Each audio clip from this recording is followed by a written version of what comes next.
Kami datang di hadapan-Mu saat ini ya Tuhan Yesus, untuk membawa setiap ucapan syukur kami di hadapan. Karena begitu besar kasih-Mu atas hidup kami. Kami boleh ada di tempat ini. Engkau Allah yang selalu setia bagi setiap kami. Walaupun di setiap hari kami Tuhan, kami selalu menyakiti Engkau ya Pak. Kami selalu menyakiti hati-Mu ya Yesus Kristus. Tapi kasih-Mu tidak pernah berubah bagi setiap kami. Kami sangat bersyukur. Kami sangat bersyukur karena kasih-Mu ya Yesus. Oh terima kasih Yesus, karena Engkau Bapa, karena Engkau Yesus, kami ada.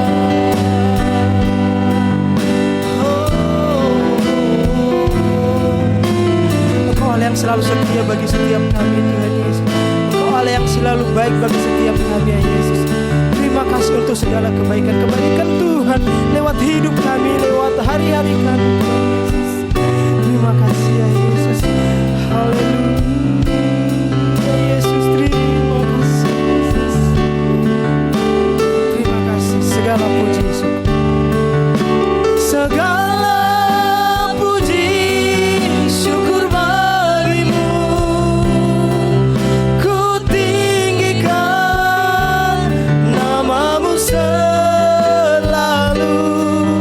Kemuliaan hanya bagi-Mu. Terpujilah nama-Mu segala. Segala puji syukur bagi-Mu. Saya undang jemaat Tuhan untuk bangkit berdiri bersama. Nama-Mu selalu. Kemuliaan hanya bagi-Mu. Terpujilah nama-Mu segala. Segala puji syukur bagi-Mu. Mari angkat tanganmu di hadapan Tuhan, ucapan syukur di hadapan Tuhan. Ingatlah kebaikan-kebaikan Tuhan di dalam hidup saudara. Terima kasih ya Yesus Kristus. Hanya bagi-Mu. Terpujilah nama-Mu segala. Segala puji syukur bagi-Mu. Ku tinggikan nama-Mu selalu. Kemuliaan hanya bagi-Mu. Terpujilah nama-Mu. Terpujilah. Terpujilah nama-Mu. Terpujilah. Terpujilah nama-Mu. Beri kemuliaan untuk Tuhan kita.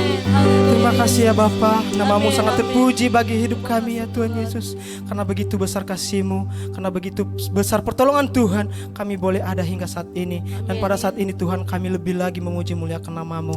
Di dalam nama Yesus kami telah berdoa dan mengucap syukur. Sama-sama kita yang percaya katakan amin. Saya percaya jemaat Tuhan datang dengan hati yang gembira dan hati yang penuh ucapan syukur karena Tuhan kita telah bangkit dari antara orang mati naik ke surga. Mari kita yang percaya sama-sama bertepuk tangan untuk Tuhan kita. Mari kita ucapkan oleh darah anak domba.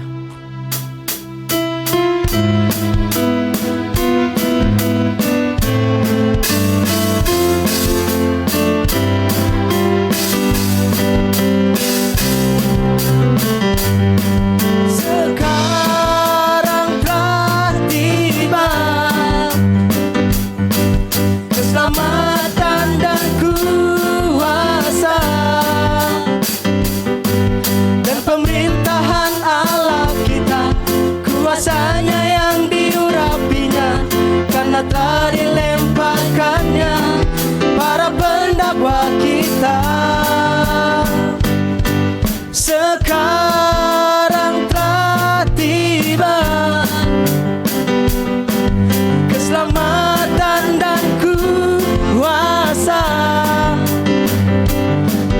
dan pemerintahan Allah kita, kuasanya yang diurapinya, karena telah dilemparkannya para pendakwa kita.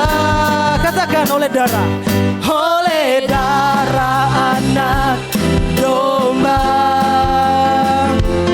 oleh kesaksian kita,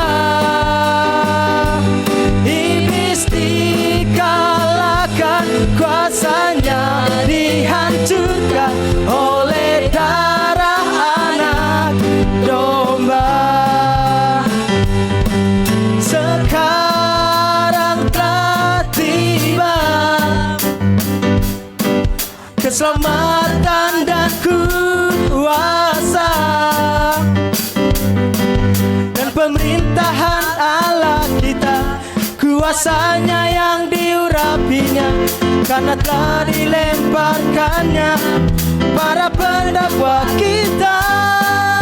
Katakan oleh darah anak domba, amin, oleh kesaksian kita, iblis dikalahkan, kuasanya dihancurkan oleh darah anak domba. Sekali lagi, oleh darah anak domba, amin, oleh kesaksian kita, iblis dikalahkan, kuasanya dihancurkan oleh darah anak domba, oleh darah anak, oleh darah anak, oleh darah anak domba. Mari kita terus bertepuk tangan untuk Tuhan kita. Dan mari kita katakan bahwa sebab Dia hidup. Mari terus bertepuk tangan untuk Tuhan kita.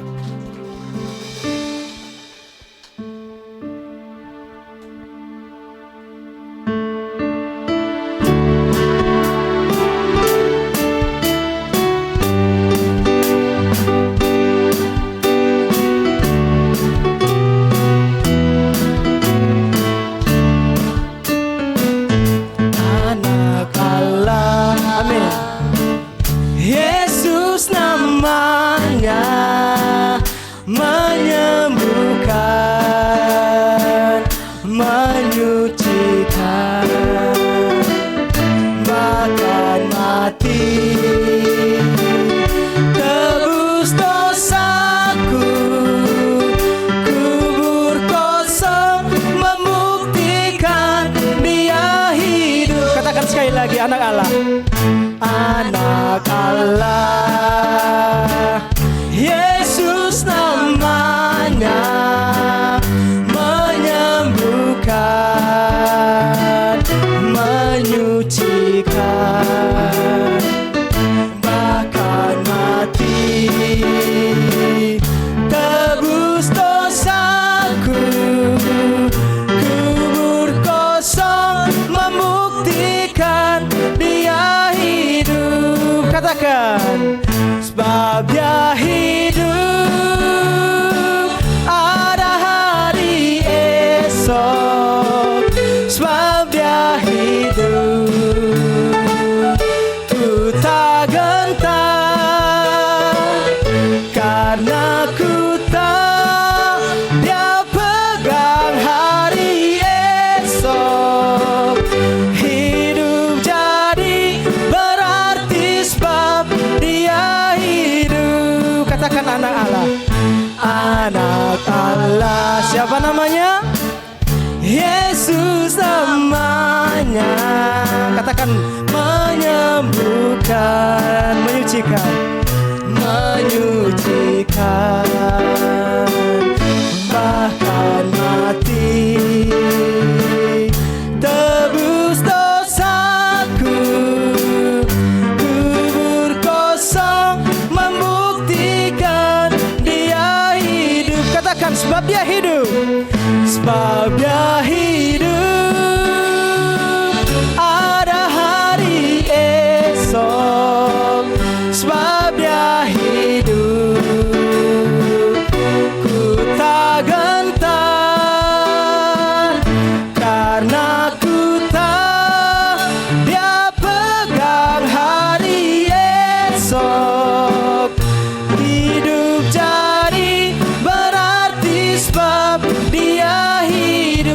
sekali lagi, sebab Dia hidup. Sebab Dia hidup, ada hari esok. Sebab Dia hidup, ku tak gentar, karena ku tahu Dia pegang hari esok. Hidup jadi berarti sebab Dia hidup. Katakan, hidup jadi berarti. Hidup jadi berarti sebab Dia hidup. Katakan sekali lagi. Hidup jadi berarti sebab Dia hidup. Terima kasih ya Tuhan. Jemaat Tuhan dipersilakan duduk kembali. Dan sebentar lagi kita akan mendengarkan kebenaran firman Tuhan. Namun sebelum itu saya ajak jemaat Tuhan untuk membawa setiap pokok-pokok doa kita di hadapan Tuhan. Yang pertama, kita akan berdoa untuk setiap kesehatan kita, jemaat Tuhan yang hadir di tempat ini maupun yang mengikuti ibadah ini juga secara online. Biarlah Tuhan yang semakin memimpin kita sehingga kita semakin dekat dengan Tuhan. Kemudian kita akan berdoa juga untuk setiap gereja-gereja di seluruh dunia. Biarlah setiap orang-orang yang melihat kebesaran kasih Tuhan lewat gereja-gerejanya boleh semakin percaya dan boleh semakin diteguhkan hatinya untuk tetap percaya kepada Tuhan. Juga kita untuk berdoa untuk seluruh umat Kristen di seluruh dunia agar selalu setia dan percaya kepada Yesus sebagai juru selamat. Kita tahu akhir-akhir ini begitu banyak orang-orang yang meninggalkan Tuhan Yesus, tapi mari kita selalu berdoa agar kita semakin diberikan iman yang kuat, yang tetap teguh bagi Tuhan. Dan juga untuk saudara-saudara kita umat Kristiani di seluruh dunia agar mereka selalu percaya dan berpegang teguh kepada Tuhan kita Yesus Kristus sebagai juru selamat. Sebelum itu saya ajak jemaat Tuhan untuk mengangkat setiap pujian kita di hadapan Tuhan. Mari kita sama-sama berkata, karena kasih Tuhan. Mari kita selalu ingat kasih-Nya bagi setiap kita.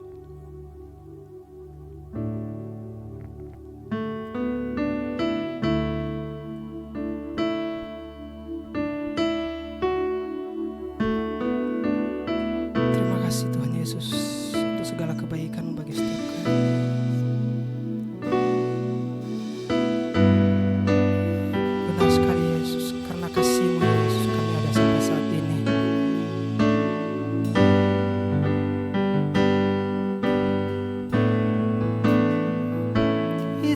Besar kasih-Mu Bapa, Kau berikan anak-Mu yang tunggal. Di saat aku percaya kasih menyelamatkanku, bukan sebagai hakim dunia, tapi penyelamat yang berkorban. Untuk diriku Kau tebusku, kasih menyelamatkanku. Ingat kasih-Nya yang mengubah hidupku, ingat kasih-Nya yang selalu ada. Kasih Yesus, kasih Yesus bagiku.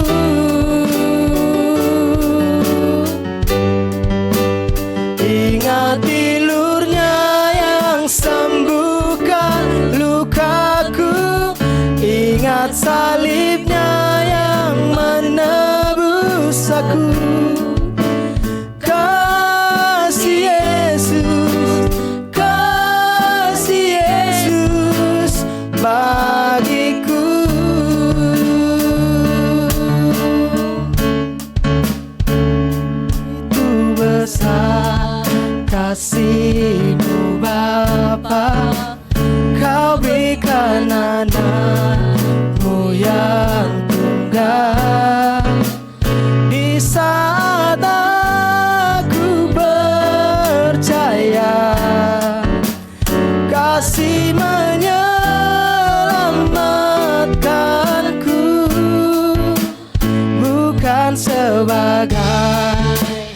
penting dunia, tapi penyelamat yang berkorban.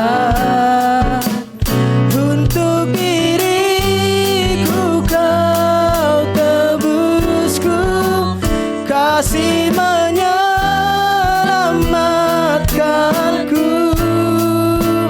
Ingat kasih-Nya yang mengubah hidupku, ingat kasih-Nya yang selalu ada. Kasih Yesus, kasih Yesus bagiku.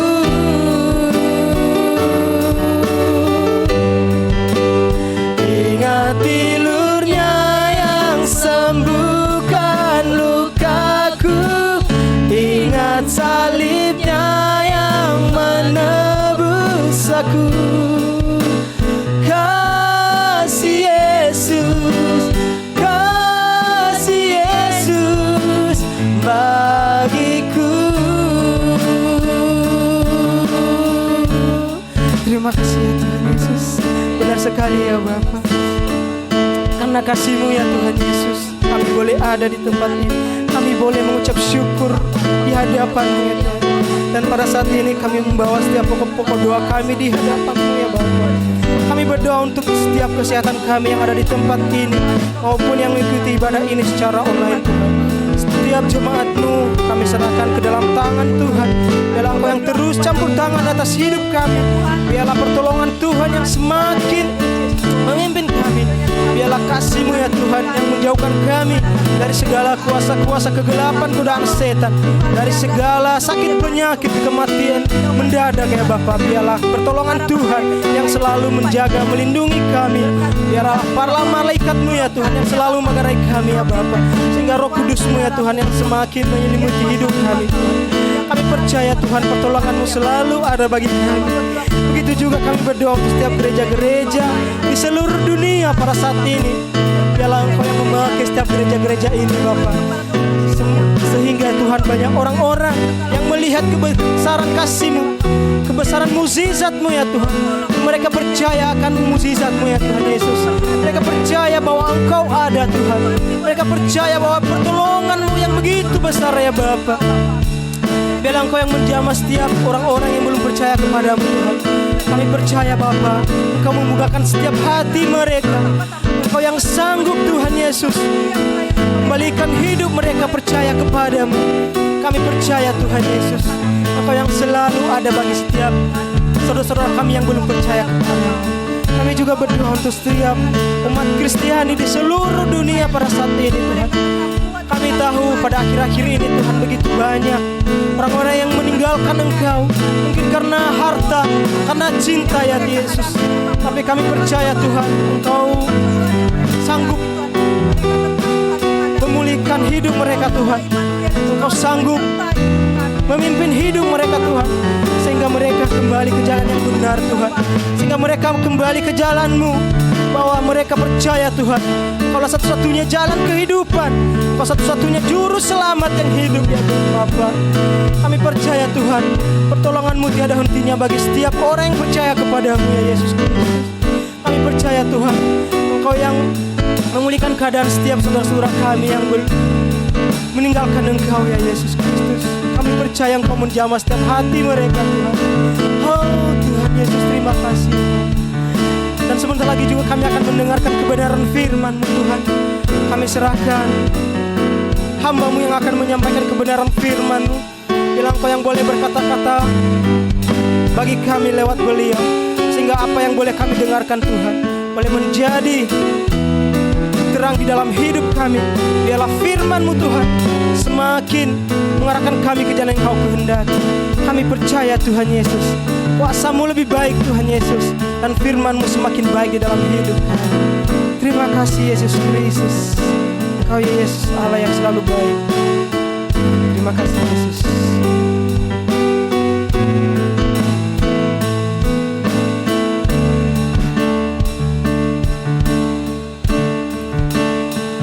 Ingat kasih-Nya yang mengubah hidupku,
lagi.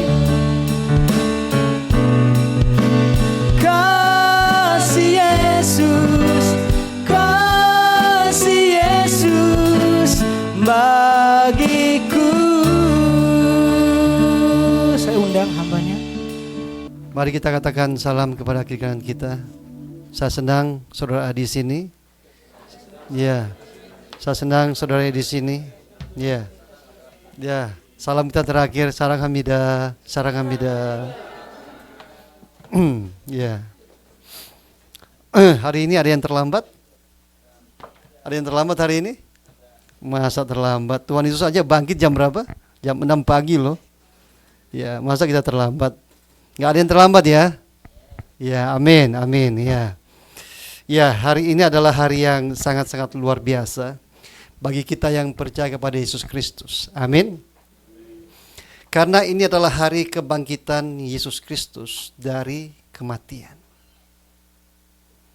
John Stott pernah berkata, kalau seandainya Yesus tidak bangkit dari kematiannya, maka kematiannya tidak lebih dari sebuah tragedi. Tapi kabar baik adalah bahwa Yesus telah bangkit sama seperti yang telah dikatakannya. Amin. Ini akan kita dengarkan pada siang hari ini. Saudara-saudari yang dikasihi dalam Yesus Kristus, kadang-kadang kita mengikuti berita-berita viral baik di Indonesia atau dimanapun juga. Kita melihat ada orang-orang tertentu yang mungkin mereka adalah orang yang terkenal di dunia medsos, dan dikatakan mereka telah meninggalkan iman mereka. Mereka telah meninggalkan Yesus. Mereka meninggalkan iman mereka dan memeluk kepercayaan yang lain. Saudari, tidak perlu kaget. Tidak perlu kaget. Karena memang sejak dulu bahkan murid Yesus Kristus sendiri, yaitu Yudas, dia meninggalkan Yesus karena dia tidak sungguh-sungguh mengerti siapa Yesus sesungguhnya. Kalau saudara-saudara adalah orang-orang yang sudah mengerti siapa Yesus sesungguhnya, jangankan meninggalkan Yesus, bahkan kita bisa mempertaruhkan nyawa kita untuk percaya kepada Yesus Kristus. Yang percaya katakan amin. Ya, karena iman kita bukanlah iman yang kita percaya menurut kata orang, atau karena mitos, atau karena legenda, bukan. Iman saudara-saudara adalah fakta sejarah. Artinya apa? Peristiwa kematian dan kebangkitan Yesus Kristus itu benar-benar terjadi di dalam sejarah. Dicatat. Karena itu, kalau kita sudah bertemu dengan Yesus Kristus secara pribadi, maka kita akan menjadi orang-orang yang sangat-sangat bangga hidup di dunia ini. Suatu saat kalau kita punya kesempatan, kita akan menonton film yang berjudul The 21. Film ini adalah film yang disadur dengan latar belakang pembunuhan 21 orang Kristen Mesir Koptik oleh para ISIS. Mereka sampai titik terakhir mereka dibunuh. Mereka tidak menolak atau membuang iman mereka. Meskipun mereka itu mati di tangan ISIS. Ini membuktikan seperti apa keteguhan iman dari orang-orang yang sudah berjumpa dengan Yesus secara pribadi. Saya percaya di sini juga adalah orang-orang yang sudah berjumpa dengan Yesus secara pribadi, yang sudah bertemu, katakan amin. Ya, jadi sungguh-sungguh luar biasa iman kita kepada Yesus Kristus. Sebelum kita masuk kepada isi khotbah pada siang hari ini, mari kita melihat firman yang akan kita bahas pada siang hari ini dari Matius pasal 28 ayat 1 sampai 4. Kalau sudah di depan, mari kita baca secara bergantian. Karena Adam lebih dulu diciptakan laki-laki, jadi selalu mulai dari Adam ya. Maaf ya para Hawa. Kita akan baca bergantian dari Adam, Hawa, terus selanjutnya. Setelah hari Sabat lewat, menjelang menyingsingnya fajar pada hari pertama minggu itu, pergilah Maria Magdalena dan Maria yang lain menengok kubur itu. Maka terjadilah, hai Hawa, suaranya mana? Maka terjadilah gempa bumi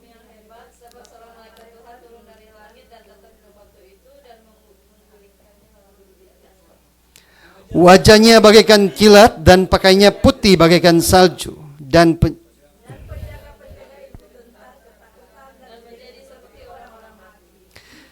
Akan tetapi malaikat itu berkata kepada perempuan-perempuan itu, "Janganlah kamu takut, sebab aku tahu kamu mencari Yesus yang disalibkan itu.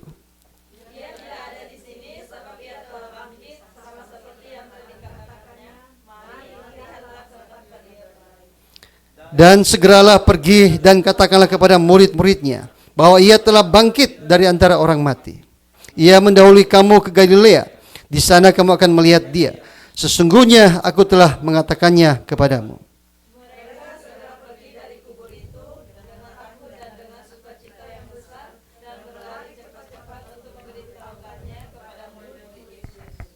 Amin. Minggu lalu kita sudah melewati minggu sengsara Tuhan Yesus Kristus. Kita mengingat seperti apa penderitaan Tuhan Yesus. Khususnya ketika pada Jumat malam Yesus ditangkap. Sekitar jam 10 malam. Setelah itu Yesus dibawa ke mahkamah agama. Dia diadili oleh Kayafas, dia juga oleh Hanas.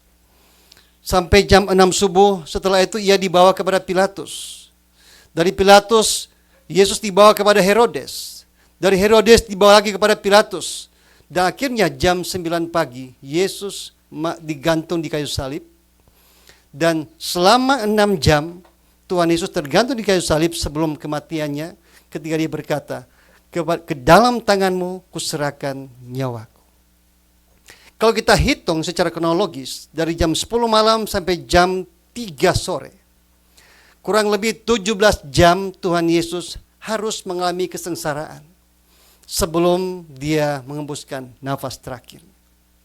Saudara-saudari yang dikasihi dalam Yesus Kristus, kenapa Tuhan Yesus harus mengalami kematian dengan cara yang begitu kompleks seperti ini?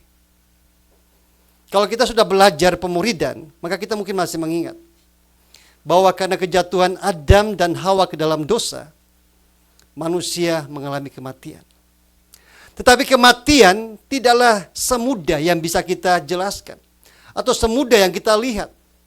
Kematian ini adalah kematian yang sangat kompleks. Pertama, ketika Adam dan Hawa jatuh dalam dosa, mereka mengalami kematian yang disebut dengan kematian rohani.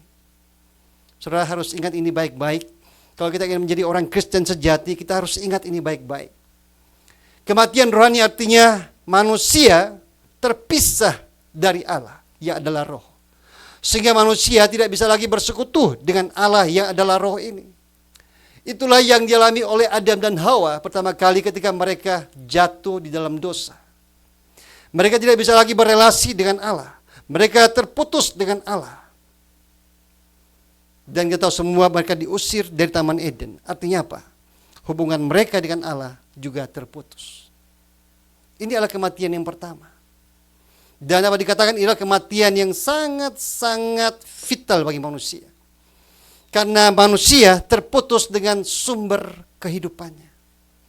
Saudara mungkin kalau naik tangga, melihat ada pohon-pohon yang ditanam di tangga nomor 2 ya, di lantai nomor 2. Di situ ada pohon yang seperti pohon yang daunnya lebar. Saudara perhatikan apakah pohon ini masih hidup atau sudah mati? Tidak ada yang perhatikan ya. Sebenarnya pohon ini sudah mati sekitar 4 bulan yang lalu. Saudara tahu kenapa? Meskipun daunnya itu masih hijau, ada satu tunas yang muncul, itu tidak pernah berubah sampai hari ini. Dia tetap sama gitu. Ini seperti plastik sepertinya. Saya itu melihat dari sini saja, oh ternyata dia sudah mati. Hanya memang sepertinya saat hijau daunnya itu banyak di pohon ini, sehingga dia tidak jadi kuning langsung. Dan beberapa waktu yang lalu saya sudah potong 2 daunnya yang sudah mengering juga. Manusia yang sudah terputus dengan Allah, dengan sumber kehidupannya juga sama seperti pohon ini. Kelihatannya masih hidup.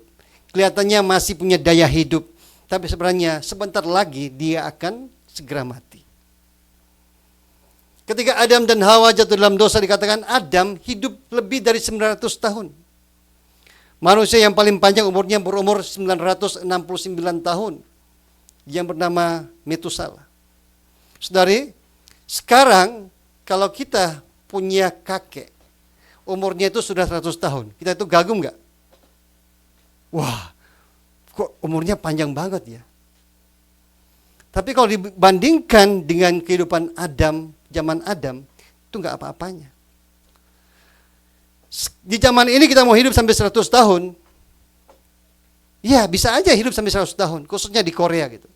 Mereka menyebut zaman ini adalah, era ini adalah era 100 tahun, di mana orang-orang bisa hidup sampai 100 tahun. Ya, nggak apa-apa, umur panjang nggak apa-apa. Tapi coba lihat gitu loh, ada nggak yang umur 100 tahun itu masih bisa lari kencang? Nggak ada. Tapi zaman Adam dan Hawa, 100 tahun itu mereka tuh masih bisa sprint, bisa lari cepat gitu. Bahkan umur 500, 600, 700 masih punya anak, masih punya anak. Jadi kualitasnya itu benar-benar berbeda. Dan di sini kita melihat bahwa karena kematian rohani, maka manusia juga akan mengalami kematian secara jasmani. Artinya apa? Daya hidup manusia dari waktu ke waktu semakin berkurang, semakin menurun, Sekarang kita mencapai 100 sudah bersyukur, tapi kita harus akui juga bahwa organ-organ tubuh kita semua sudah melemah. Jantung kita, ginjal kita, paru-paru kita, hati kita, pembuluh darah kita, itu semua semakin melemah. Karena sel-sel dalam tubuh kita, karena kromosom yang ada dalam tubuh kita tidak lagi menjadi sempurna seperti semula, itu menyebabkan tubuh manusia ini mau tidak mau harus mengalami kemunduran. Jadi inilah yang disebut dengan kematian jasmani. Karena manusia mengalami kematian rohani, terputus dengan sumber hidupnya, maka mau tidak mau juga jasmaninya juga akan merosot dari waktu ke waktu. Musa pernah berkata, ya umur kami hanya 80. Kalaupun sampai 100, itu penuh dengan penderitaan. Di sini semua datang ke Korea gitu untuk mengadu nasib. Benar ya? Kita ingin gitu, hidup kita itu lebih baik. Ada yang datang bekerja, ada yang datang untuk studi, supaya hidupnya itu lebih baik ke depan. Tidak salah, itu adalah sesuatu yang sangat positif. Tuhan berjanji kita harus bekerja keras. Tetapi coba kita bayangkan, apa gitu, untuk apa kita cari sesuatu, tapi pada ujungnya kita tidak bisa menikmatinya. Kan banyak ya biasanya orang-orang yang begitu berjuang itu untuk menjadi kaya raya, untuk mengumpulkan uang sebanyak-banyaknya, sampai tua pun mereka itu masih bekerja kumpulkan uang sebanyak-banyaknya. Tetapi ketika menginjak umur 60, 70, 80, ternyata semua uang yang mereka kumpulkan ini itu dipakai untuk berobat, untuk mengobati sakit penyakit mereka. Kalau kita sudah tiba ke titik ini, mungkin kita akan berkata seperti Salomo juga. Adalah sia-sia. Yang tersenyum mungkin sudah mulai menyadari. Ya, saya juga sudah gocap lebih. Jadi saya harus bersiap-siap ke titik itu. Jadi manusia yang sudah jatuh dalam dosa mengalami apa pertama tadi? Kematian rohani. Yang kedua, mengalami kematian jasmani. Dan yang ketiga adalah manusia yang mengalami kematian rohani, kematian jasmani ini, pada akhirnya akan mengalami kematian kekal. Di mana roh kita akan dilemparkan ke dalam lautan api, ke dalam neraka, dan akan terjadi penderitaan kekal di sana. Kenapa neraka itu menjadi tempat yang begitu mengerikan bagi manusia? Saudara-saudari, kadang-kadang kita berpikir bahwa penderitaan yang paling sakit itu adalah penderitaan fisik. Tapi sebenarnya bukan. Penderitaan yang paling menyakitkan itu adalah penderitaan batin. Kok nggak ada yang tersenyum ya? Kalau kita mungkin sakit gigi, jarang orang berpikir untuk bunuh diri, nggak ada. Tapi ketika dia mengalami sakit hati, ditinggal oleh pacarnya atau pasangannya, orang bisa bunuh diri. Ini menjelaskan kepada kita bahwa penderitaan batin itu jauh-jauh lebih menyakitkan daripada penderitaan fisik yang bisa kita alami di dunia ini. Neraka bukan hanya berbicara tentang penderitaan fisik, tapi lebih daripada itu.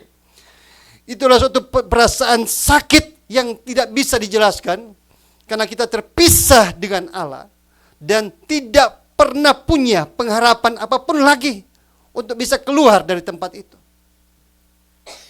Inilah yang Yesus rasakan untuk kita. Ketika di kayu salib, Yesus berkata, Eli, Eli lama sabachthani. Mengapa engkau meninggalkan aku? Bagi Yesus, penderitaan fisik itu juga sangat-sangat menyakitkan. Tetapi yang lebih menyakitkan adalah ketika dia harus berpisah dengan Allah. Demi saya dan saudara. Jadi kalau kita bertanya, kenapa Yesus harus mati dengan cara yang begitu kompleks seperti ini? Karena Yesus juga harus mengalami 3 kematian yang saya jelaskan tadi. Pertama, dia harus mengalami kematian rohani, dia terpisah dari Allah. Kedua, dia juga harus mengalami kematian fisik. Dan ketiga, dia juga harus merasakan seperti apa penderitaan ketika berada di dalam neraka. Jadi saudaraku, untuk menembus saya dan saudara ini, itu ada harga yang sangat-sangat besar yang harus dibayar oleh Tuhan Yesus Kristus. Karena itu, Tuhan Yesus berkata gitu, meskipun kita punya seluruh dunia ini tidak bisa gitu loh, membayar harga dosa kita. Tidak bisa menyelamatkan saya dan saudara. Hanya Yesus saja yang bisa menyelamatkan saudara. Karena dia adalah anak domba Allah yang tidak bercacat dan bercela. Korban yang sempurna di hadapan Bapa di surga. Saudara-saudari yang dikasihi dalam Yesus Kristus, jadi mari kita ingat baik-baik. Untuk menebus saya dan saudara ini, Yesus harus mengalami kematian yang sangat-sangat kompleks seperti itu. Jadi kalau kita sungguh-sungguh sudah mengerti apa yang Yesus lakukan bagi kita tidak akan mudah meninggalkan Yesus. Meskipun kita mungkin diiming-imingi oleh ini dan itu. Yesus terlalu mahal bagi saudara yang percaya kepada dia. Amin. Tetapi yang luar biasanya lagi adalah Yesus tidak hanya mati untuk saudara-saudara, tetapi ia bangkit sama seperti yang telah ia katakan. Amin.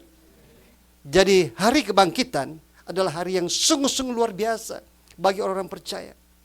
Kalau Yesus hanya mati untuk kita dan tidak bangkit, itu adalah sesuatu yang sangat tragis. Tetapi Yesus telah bangkit sama seperti yang telah dia katakan. Di dalam bahan yang kita baca pada siang hari ini dikatakan dalam ayat 1, setelah hari Sabat lewat menjelang menyingsingnya fajar pada hari pertama minggu itu, pergilah Maria Magdalena dan Maria yang lain menengok kubur itu. Di sini kita bisa melihat perempuan ini datang pagi-pagi. Kenapa mereka datang pagi-pagi? Ini menunjukkan itu bahwa mereka itu begitu setia mengikut Yesus. Meskipun mereka telah kehilangan harapan, mereka sedang berada dalam keadaan berputus asa, tetapi mereka menunjukkan kesetiaan mereka. Mereka membawa rempah-rempah dan mereka ingin itu mengolesnya pada tubuh Yesus untuk merawat mayat Yesus. Namun di sini kita melihat justru Tuhan memilih mereka, para perempuan-perempuan Israel ini. Di mana pada waktu itu bahwa kesaksian perempuan itu tidak dianggap sah, tidak dianggap sah. Tetapi Yesus memilih perempuan-perempuan ini untuk menjadi saksi pertama dari kebangkitannya.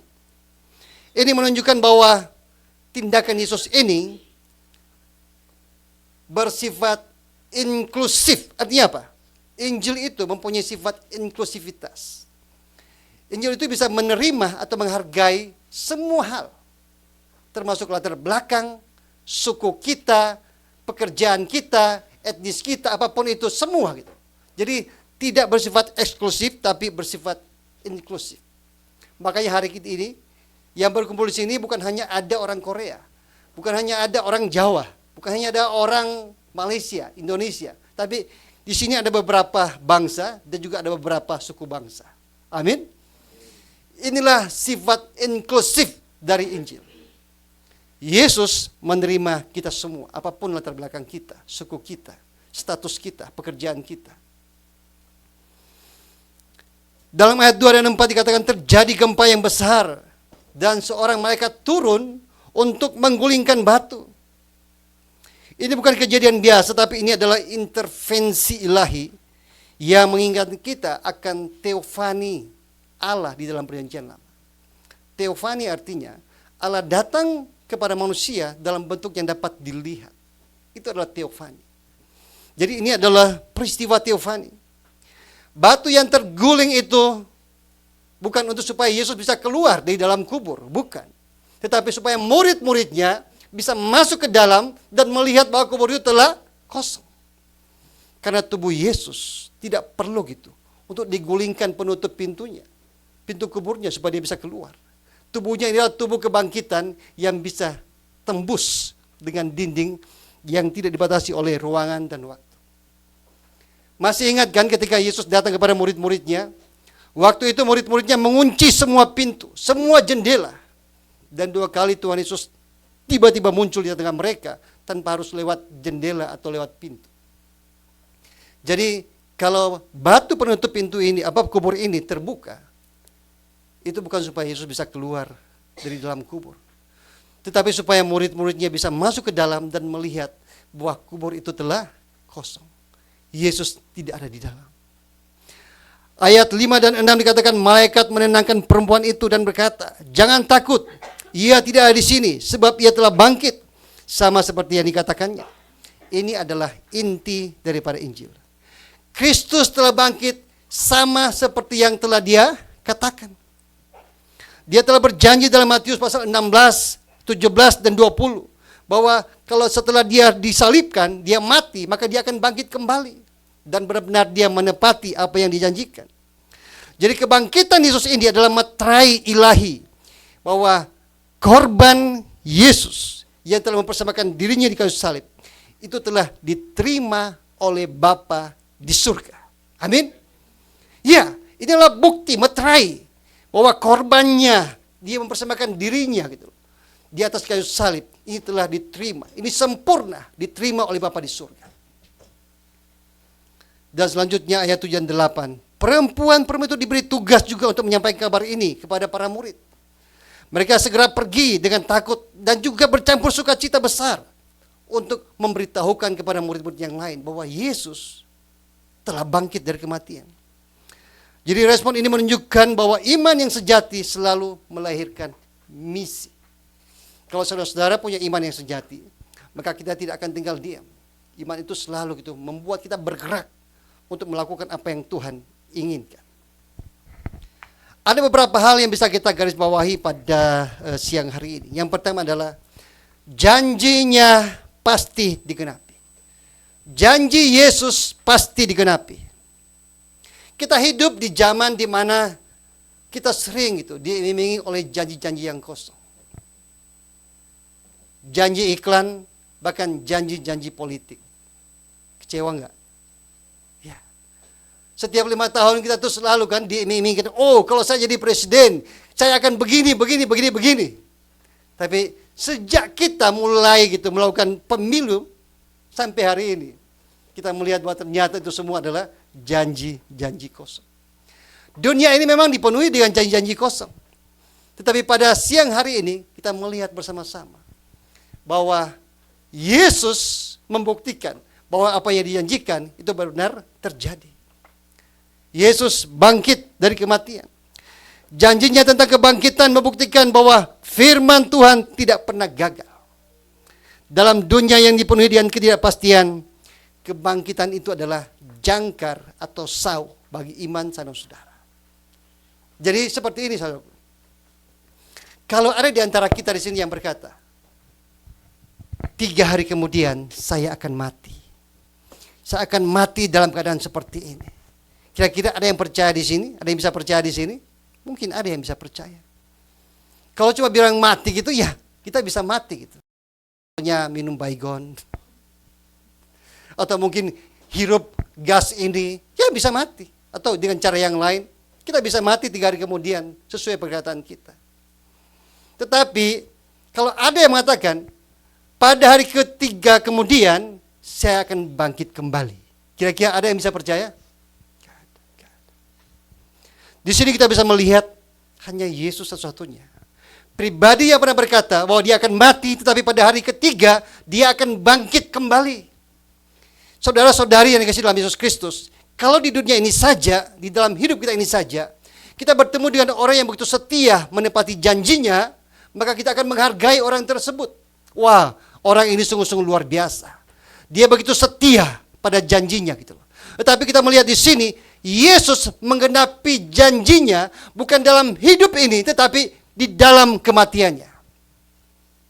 Kalau Yesus bukan orang sinting, tentu dia adalah Allah. Tetapi apakah ada orang sinting yang bisa berkata, saya akan mati tapi pada hari ketiga akan bangkit kembali? Tidak ada. Jadi kita bisa menyimpulkan, Yesus adalah Allah yang telah datang menjadi manusia. Makanya kabar kebangkitan ini, itu harus menjadi sauh yang kuat bagi iman saudara-saudara. Ada agama lain yang menyerang, Yesus tidak pernah mati. Yesus diserupakan.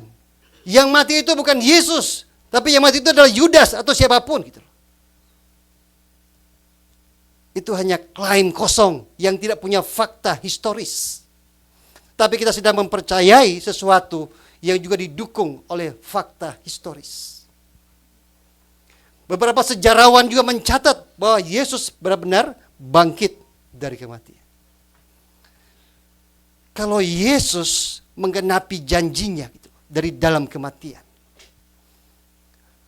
apakah ada satu janji pun yang tidak akan dia genapi dalam kehidupan saudara ketika kita pegang pada janjinya ini? Tidak mungkin. Kalau dia sudah menggenapi janjinya dari kematian, artinya semua janji yang dia sudah berikan kepada pengikut-pengikutnya, itu pasti akan dia genapi sampai dia datang kembali. Jadi kita harus memegang ini. Semua perkataan Yesus itu adalah ya dan amin. Yang kedua, yang bisa kita pelajari adalah bahwa janjinya menggerakkan kita untuk taat dan bersaksi. Jadi kebangkitan ini bukan sebuah doktrin, melainkan dinamika yang mengubahkan kehidupan kita.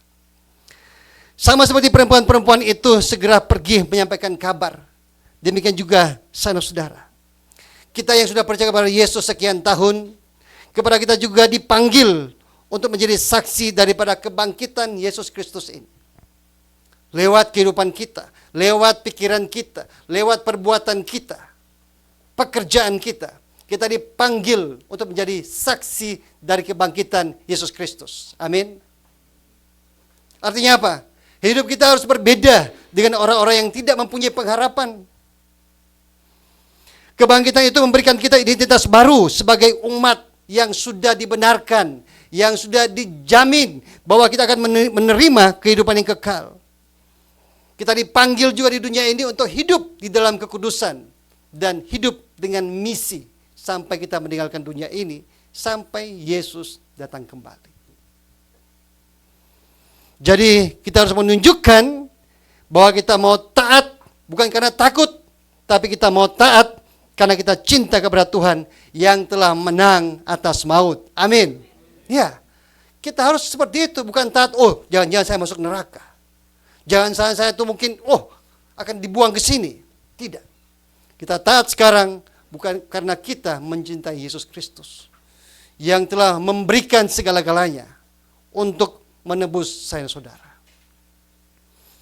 Yang ketiga,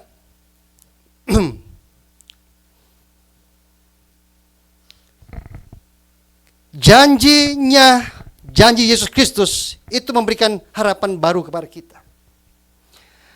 Kebangkitan Kristus adalah fondasi pengharapan kita akan hidup yang kekal. Jadi tanpa kebangkitan, maka iman saudara itu akan sia-sia. Iman kita akan sia-sia. Seperti katakan oleh John Stott tadi, kalau seandainya Yesus hanya mati saja, tapi dia bangkit. Artinya apa?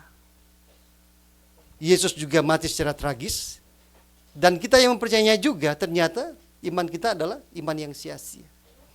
Kita mempercayai sesuatu yang benar-benar tidak terjadi. Tetapi di sini kita melihat bahwa janjinya itu memberi pengharapan baru kepada kita masing-masing.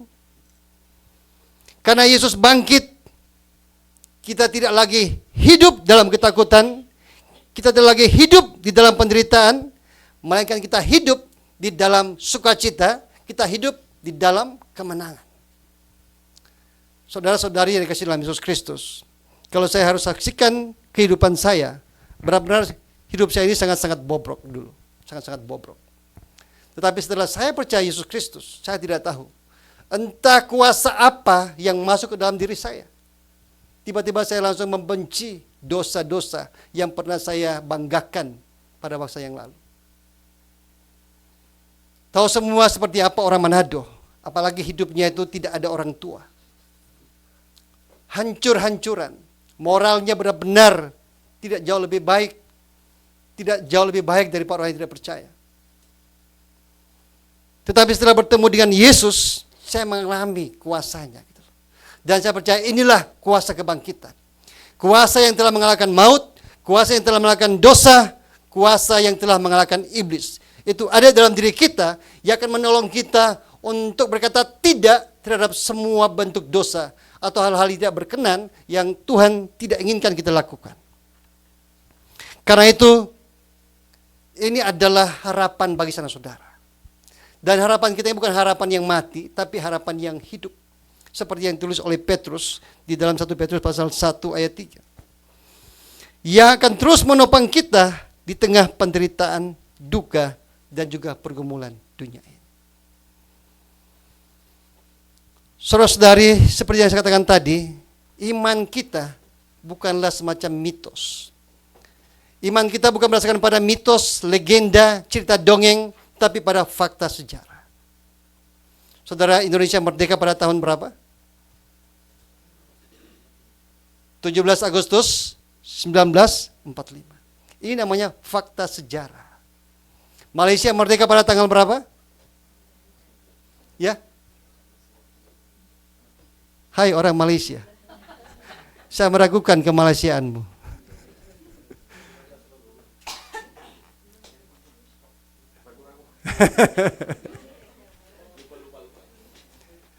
Hafal dan tidak hafal itu adalah fakta sejarah. Indonesia merdeka 17 Agustus 1945. Ini adalah fakta sejarah, nggak bisa diganggu gugat. Kalau ada orang yang muncul, tidak, Indonesia tidak merdeka pada 17 Agustus, tapi pada tanggal 20 Agustus. Ini namanya apa? Pembohong. Josephus Flavius, dia adalah seorang sejarawan Yahudi. Dia menulis dalam Antiquities of Jews. Dia berkata seperti ini. Pada waktu itu ada seorang yang bijaksana bernama Yesus. Ia adalah Kristus. Dan ketika Pilatus telah menjatuhkan hukuman salib atasnya, mereka yang dulu mengasihinya tidak berhenti mengasihinya. Ia menampakkan diri kepada mereka pada hari ketiga, sebagaimana para nabi telah menyatakannya. Josephus ini adalah seorang Yahudi yang telah berganti kewarganegaraan menjadi orang Romawi. Dia menjadi seorang sejarawan dan menulis banyak sejarah. Apa kepentingan Josephus untuk menulis fakta ini di dalam bukunya? Kalau ini bukan fakta sejarah. Dia bukan orang yang percaya kepada Yesus, tapi dia menulis fakta ini. Tacitus yang hidup pada tahun 55 sampai 117, dia juga sejarawan Romawi yang menulis di dalam Annals. Dia berkata seperti ini. Kristus pendiri nama itu, Kristen, dihukum mati oleh Pontius Pilatus meskipun sempat dihentikan. Kepercayaannya itu menyebar lagi bahkan ke Roma. Kita tahu semua bahwa pada tahun 325 akhirnya Roma menganut agama Kristen menjadi agama nasional. Dia menulis tentang fakta ini. Baru Plinus muda, yaitu gubernur Romawi, dia menulis seperti ini. Dia menulis kepada Kaisar Trajan bahwa orang Kristen menyembah Kristus seperti kepada Allah dan berkumpul setiap pagi untuk menyanyikan pujian kepadanya. Ini mengindikasikan bahwa orang Kristen sejak awal percaya bahwa Yesus hidup karena penyembahan tidak akan diarahkan kepada orang yang mati dan gagal memenuhi nubuat. Yang terakhir, Lucian dari Samosata. Dia adalah seorang penulis satire Yunani abad kedua. Dia menulis seperti ini. Dalam tulisnya The Death of Peregrine, ia mencemooh orang Kristen karena menyembah seorang yang disalibkan di Palestina yang masih hidup menurut keyakinan mereka. Jadi ada banyak sekali catatan sejarah tentang kebangkitan Yesus Kristus. Saudara-saudara, bukanlah orang-orang yang mempercayai dongeng, mitos, atau legenda. Tetapi kita mempercayai fakta yang benar-benar terjadi dalam sejarah. Dan yang luar biasa adalah fakta sejarah ini terjadi sesuai dengan nubuatan di dalam perjanjian lama. Karena itu, mari pegang Yesus. Jangan buang Yesus. Amin. George Mueller, seorang yang hidup pada tahun 1805 sampai 1892. Maaf, salah tulis. Dikatakan bahwa selama hidupnya, dia telah menerima jawaban sekitar 50.000 jawaban doa. Dia mencatat semua itu. Dan luar biasanya, kira-kira 30.000 jawaban doa, dia itu terima pada hari dia mendoakannya. Saudara, sudah berapa banyak kita menerima jawaban doa? Banyak, hanya masalahnya kita lupa mencatatnya. Kami di tim doa setiap hari Kamis, kami berdoa untuk orang yang membutuhkan pertolongan Tuhan. Dan kami kalau mau bersaksi, sudah terlalu sering Tuhan menjawab doa-doa kami ini. Cuma kami lupa mencatatnya. Mungkin perlu sekretaris khusus ya untuk tim doa. Terlalu banyak. George Mueller. Apakah keajaiban seperti ini hanya menjadi milik seorang George Mueller? Tidak. Dia adalah seorang yang menjalankan panti asuhan dan mengurus banyak ratusan ribu anak. Pada suatu saat, dia kehabisan susu, kehabisan roti. Dan dia berdoa kepada Tuhan. Selesai dia berdoa, tiba-tiba ada seseorang yang mengetok pintu. Ternyata dia adalah seorang roti. Dan dia berkata, tadi pagi saya berdoa dan Tuhan berkata kepada saya bahwa Bapak memerlukan roti. Jadi dia bangun pagi-pagi, dia bakar roti banyak-banyak, dan dia antar pas di depan panti asuhan. Roti sudah ada, sekarang yang tinggal apa? Susu.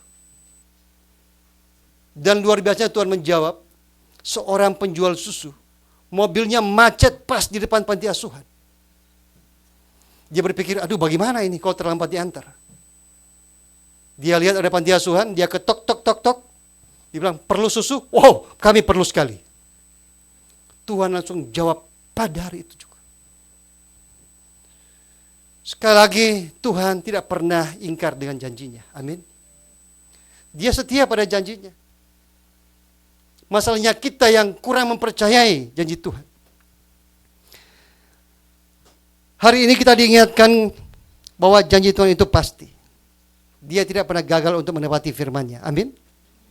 Dan firman-Nya tetap meski dunia ini berubah. Meski dunia terus gitu menawarkan kepada kita janji-janji yang kosong. Tetapi sekali lagi firman Tuhan, ya dan amin. Dia akan menggenapi semua yang dijanjikan. Yang kedua, janji Tuhan membawa pengharapan kepada kita. Kubur kosong bukan hanya tanda kemenangan, tetapi juga undangan untuk kita bisa percaya bahwa Dia benar-benar bisa memberikan kepada kita kehidupan yang kekal, yaitu kebangkitan daripada maut. Saudara-saudari, suatu saat kita akan meninggalkan tubuh kita yang fana ini. Saudara, kita tentu menderita kan, karena kita hidup di dalam tubuh yang fana ini. Saat ini yang masih umur 20-an, 30-an, mungkin merasa, Tuhan terima kasih, saya masih punya tubuh yang sehat. Tapi kalau sudah 40, 50, 60, onderdil kita mulai rusak satu persatu. Seperti mobil gereja saat ini. Udah berumur 15 tahun. Kalau manusia jantungnya sudah payah, lututnya sudah kena encok, macam-macam penyakitnya gitu loh. Sama seperti saudara juga. Kita memang ingin tinggal dalam tubuh kita ini, tapi masalahnya tubuh kita ini bukanlah tempat yang kekal untuk kita tinggal. Suatu saat tubuh kita ini akan rusak. Tubuh kita akan kembali ke tanah, menjadi debu. Karena itu kebangkitan Yesus memberikan pengharapan kepada saudara. Amin. Meskipun kita akan meninggalkan kemah kita yang lama ini, tapi kita akan pindah ke kemah kita yang baru. Kita akan mengenakan tubuh yang bukan tubuh yang fana, tapi tubuh yang tidak fana. Tubuh bukan tubuh yang akan binasa, tapi tubuh yang akan menerima kemuliaan. Seperti tubuh Yesus Kristus. Yang percaya katakan amin. Suatu saat kalau kita sudah berjumpa dengan Yesus, kita ingin pergi kemana-mana gitu. Kita tinggal berpikir, saya mau ke sini, langsung di sana. Cik. Tidak perlu naik transportasi. Karena kita diberikan tubuh kemuliaan, tubuh yang luar biasa. Di surga kita mau ngapain? Saya sudah sampaikan, di alam semesta ini ada triliunan galaksi. Mau punya satu galaksi, Tuhan bisa kasih. Di dunia ini kita berebutan gitu, tanah sepetak gitu loh, bunuh-bunuhan. Di alam semesta ini ada triliunan galaksi. Pernah berpikir ke situ? Di dunia yang kita gagal gitu, seperti hari ini Yunike berjuang gitu loh, main drum. Saya merasakan gitu loh, apa yang ada dalam hatinya. Ketika ketukannya gitu mulai agak keluar dikit, gugup gitu, berjuang. Tapi nanti di surga, Yunike bisa menjadi master drum. Menjadi seorang master itu perlu waktu 50 tahun. Bisa. Karena di sana itu kekal selama-lamanya gitu loh. Amin. Sesuatu yang bisa kita alami di dunia ini, itu bisa kita dapatkan di surga nanti. Mau jadi master drum, silakan latihan di sana. Main puas-puas gitu loh. Vivi juga. Main gitar gitu masih takut-takut ini kuncinya pas atau enggak gitu. Nanti di surga gitu bisa menjadi master gitar. Amin. Di sini saya suka main bola. Mungkin ingin seperti Ronaldo gitu yang bisa tendang volley gitu, tendangan volley. Di surga kita bisa lebih hebat dari Ronaldo. Oh, kok enggak ada amin? Surga itu sempurna. Surga itu sempurna, terlalu sempurna. Karena di sana adalah tempat Allah berada. Kita akan tinggal di sana kekal selama-lamanya. Jadi khususnya kita merayakan kebangkitan ini. Ini memberikan pengharapan baru kepada kita. Tetapi tidak hanya berhenti sampai di situ.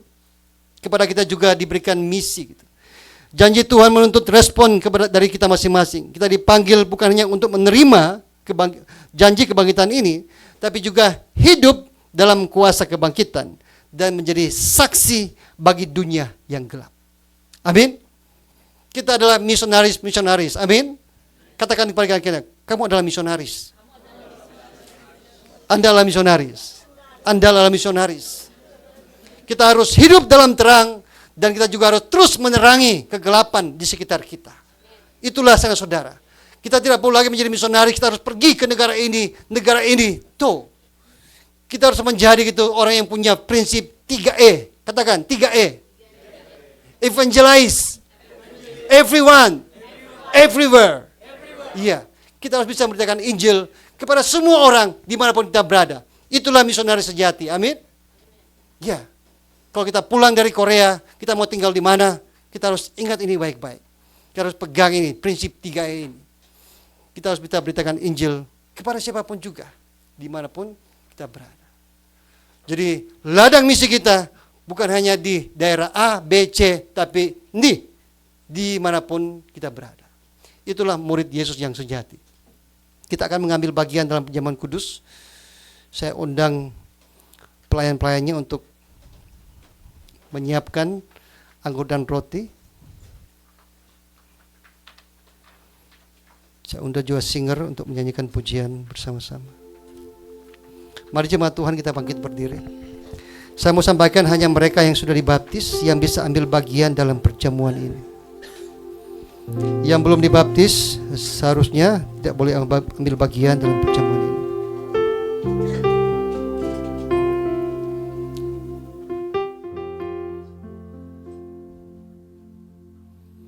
Sebab Dia hidup, ada hari esok. Sebab Dia hidup.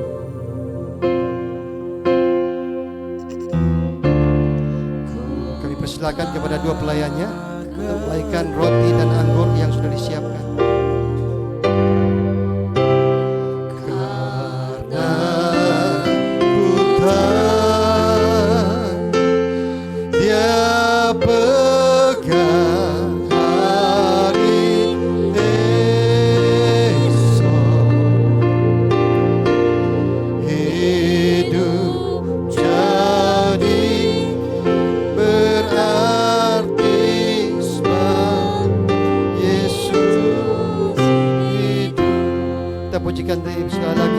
sebab Dia hidup. Sebab Dia hidup, ada hari esok. Sebab Dia hidup, ku tak gentar, karena ku tahu Dia pegang hari esok. Hidup jadi berarti sebab Dia hidup. Kita pujikan selagi. Sebab Dia hidup, ada hari esok. Sebab Dia hidup, ku tak gentar, karena ku tahu Dia pegang hari esok. Hidup jadi berarti sebab Dia hidup.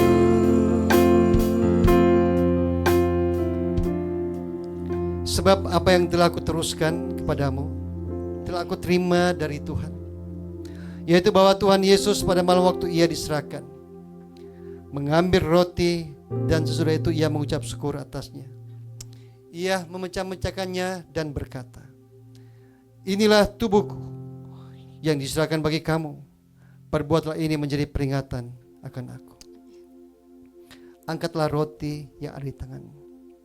Roti yang dipecah-pecahkan ini adalah lambang tubuh Tuhan Yesus Kristus. Terimalah dan makanlah dengan mengingat dan percaya bahwa tubuh Tuhan Yesus Kristus telah dikorbankan sebagai korban tebusan yang sempurna untuk membebaskan kita dari dosa. Terimalah.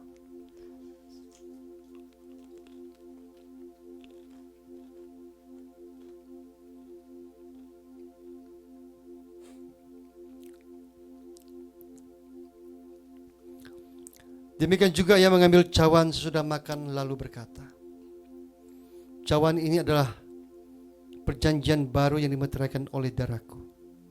Perbuatlah ini setiap kali kamu minumnya menjadi peringatan akan aku. Angkatlah anggur yang ada di tanganmu. Anggur dalam cawan ini adalah lambang darah Tuhan Yesus Kristus. Terimalah dan minumlah dengan mengingat dan percaya bahwa darah Tuhan Yesus Kristus telah ditumpahkan sebagai tebusan yang sempurna untuk membebaskan kita dari dosa. Terimalah.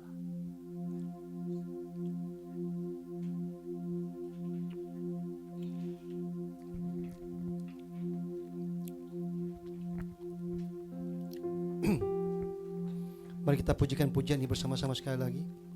Sebab Dia hidup. Sebab Dia hidup, ada hari esok. Sebab Dia hidup, ku tak gentar, karena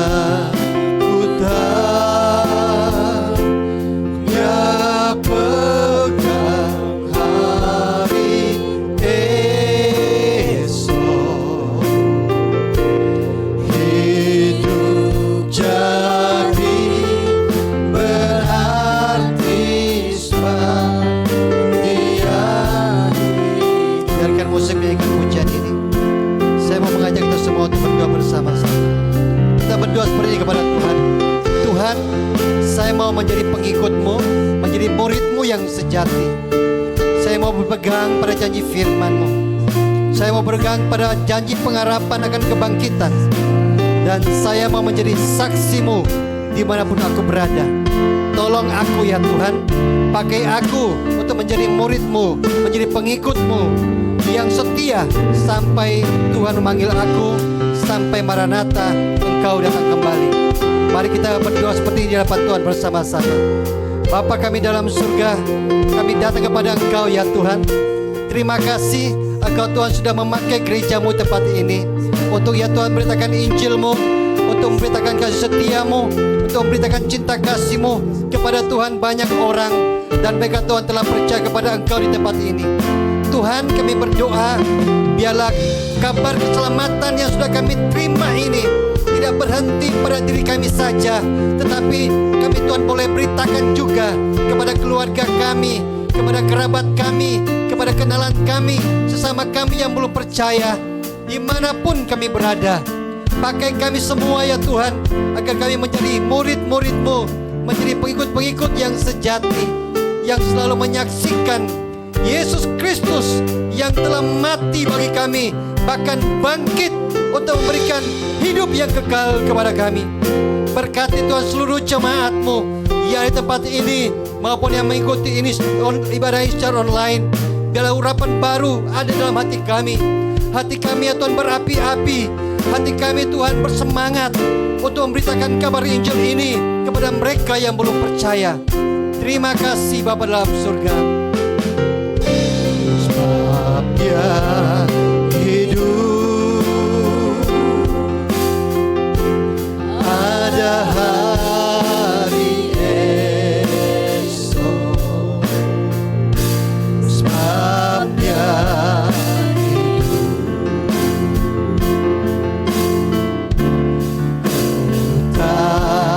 gentar, karena ku tahu Dia pegang hari esok. Hidup jadi berarti sebab Dia hidup jadi berarti. Hidup jadi berarti sebab Dia hidup. Sekali lagi, hidup jadi berarti sebab Kristus hidup. Hidup jadi berarti sebab Kristus hidup. Terima kasih ya Bapa untuk kasih-Mu yang besar atas kami. Terima kasih Tuhan Yesus Kristus untuk pengorbanan-Mu yang tidak bisa kami Tuhan lukiskan dengan kata-kata kami, yang sudah menebus kami bahkan bangkit untuk memberikan kemenangan kepada kami. Terima kasih Allah Roh Kudus, Engkau mau tinggal dalam hati kami supaya kami tetap hidup di dalam kebenaran, hidup dalam kekudusan, dan hidup dengan misi selama kami ada di dunia ini. Tuhan, kami akan mengakhiri ibadah ini. Biarlah firman-Mu yang sudah kami renungkan itu dapat kami simpan di dalam hati kami masing-masing dan bekerja dalam hidup kami, mengubahkan kehidupan kami, memperbaharui kehidupan kami, memulihkan kehidupan kami, membuat kami menjadi murid-murid Kristus yang sejati di tempat ini, dimanapun kami berada sampai Yesus datang kembali. Kami Tuhan berdoa biarlah Roh Kudus terus bekerja dalam hati kami masing-masing, supaya Tuhan, ketika kami pergi dari tempat ini, kami tidak sama lagi, tapi kami Tuhan berbeda. Hidup kami Tuhan terus diubahkan menjadi baru, menjadi Tuhan segambar dengan gambar Yesus Kristus. Kami akan menutup ibadah ini ya Bapa. Biarlah Engkau Tuhan memberkati setiap jemaat-jemaat tempat ini. Kami sudah membawa ya Tuhan persembahan kami, persembahan mingguan, syukur, misi, perpuluhan kami. Tuhan, kami mengaku itu semua adalah milik Tuhan. Kami memberikan ini ya Tuhan bukan untuk bertransaksi dengan Tuhan, tapi Tuhan sebagai bentuk pengakuan iman kami, bentuk cinta kasih kami kepada Tuhan. Terima Tuhan persembahan kami. Biarlah itu boleh menjadi Tuhan bau yang harum bagi nama Ajar kami Tuhan juga untuk selalu memberikan yang terbaik bagi Tuhan, dengan sukarela, dengan sukacita, bukan dengan paksaan. Terima kasih Bapa. Berkenan Engkau memberkati kami semua tempat ini ya Tuhan. Jika ada yang bergumul dengan sakit penyakit, kami berdoa dalam nama Yesus Kristus, Engkau berikan kesembuhan kepada mereka dalam nama Yesus. Bagi orang yang bergumul dengan masalah-masalah di dalam hati mereka, masalah dengan siapapun juga, relasi mereka, kami berdoa Tuhan berikan hikmat di dalam nama Yesus Kristus. Tuhan selesaikan bagi mereka. Apapun pergumulan kami tempat ini ya Bapa, kami berdoa biarlah Tuhan campur tangan dalam hidup mereka. Tuhan berikan kemenangan bagi mereka, dan biarlah mereka boleh hidup untuk kemuliaan Tuhan dimanapun mereka berada. Jemaat Tuhan, arahkanlah mata hatimu kepada dia dan terimalah berkatnya. Kiranya kasih karunia Tuhan Yesus Kristus, kasih Allah Bapa yang tiada batasnya, dan persekutuan dengan Roh Kudus yang selalu memimpin, menghibur dan menolong, menyertai setiap jemaat Tuhan di tempat ini, dan yang sedang mengikuti ibadah ini secara online dimanapun mereka berada.